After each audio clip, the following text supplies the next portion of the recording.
Hey there. Underneath this video in the description box, you'll find a little something from my heart to yours that I think you may find helpful. Feel free to take a look after you've watched today's video. So many people hear the words conscious awareness and immediately think, oh, right, I have to sit still for 20 minutes listening to my mind rattle on while I try to control it, try to get some kind of benefit. How on earth do you or I stay with something like that? What is the value of that experience? It's a valid question, and it's one I've struggled with over the years. Firstly, I want to say that this is not about controlling anything. It's about relationship. And that's an important distinction. So this morning I woke up from another PTSD dream, and immediately my system, my mind, wanted it gone.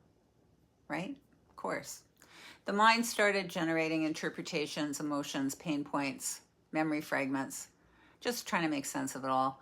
All the things minds do when they're trying to protect us and make sense of difficult material. And this is important. I'm not saying those experiences aren't real. Mine was, and so are yours. I'm just saying that they're not the totality of who we are. One of the questions that's become very important in my own life is this: what else is here?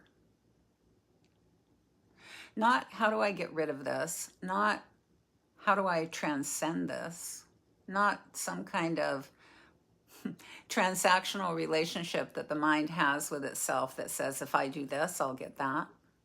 Not how do I stop thinking, but what else is here? Because the moment that question gets put out there in the ether, something begins to shift. Not the content necessarily, but the relationship to the content.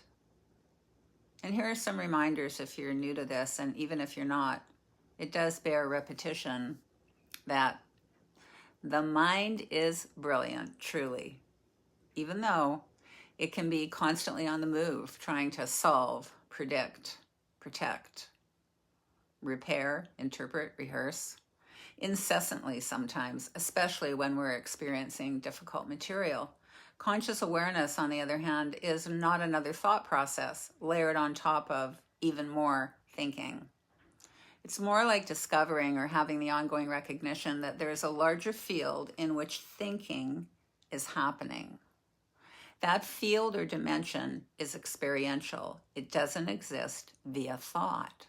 It's a place where your thought experiences can be held, not fixed, but held. This is an important distinction, and this is where people often misunderstand awareness work. This is not positive thinking. This is not calming down. This is not rising above. This is not silencing thought.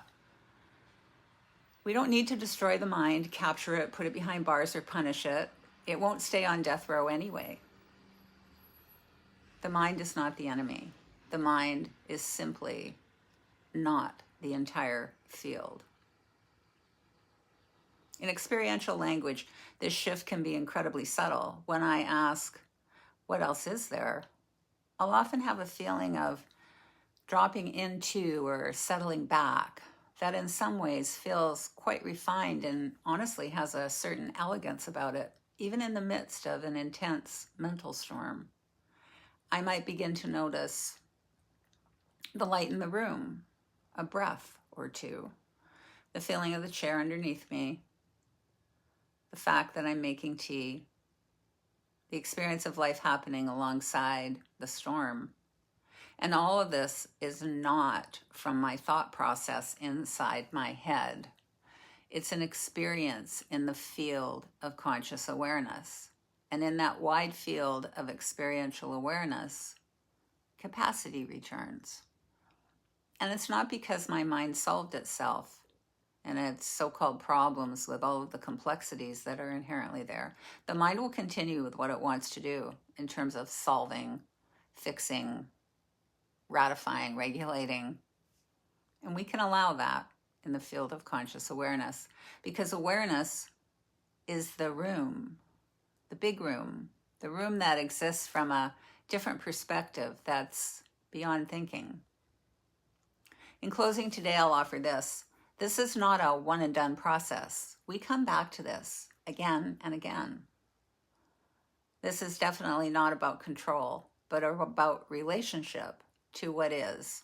And honestly, for many of us who have lived through trauma, grief, loss, betrayal, estrangement, this may be less like learning a technique and more like learning a kind of wordless language from the experience of living inside of a dimensional field that, quite honestly, is well and beyond anything we may have imagined we could traverse, let alone allow to be our North Star, the foundational space that we live from.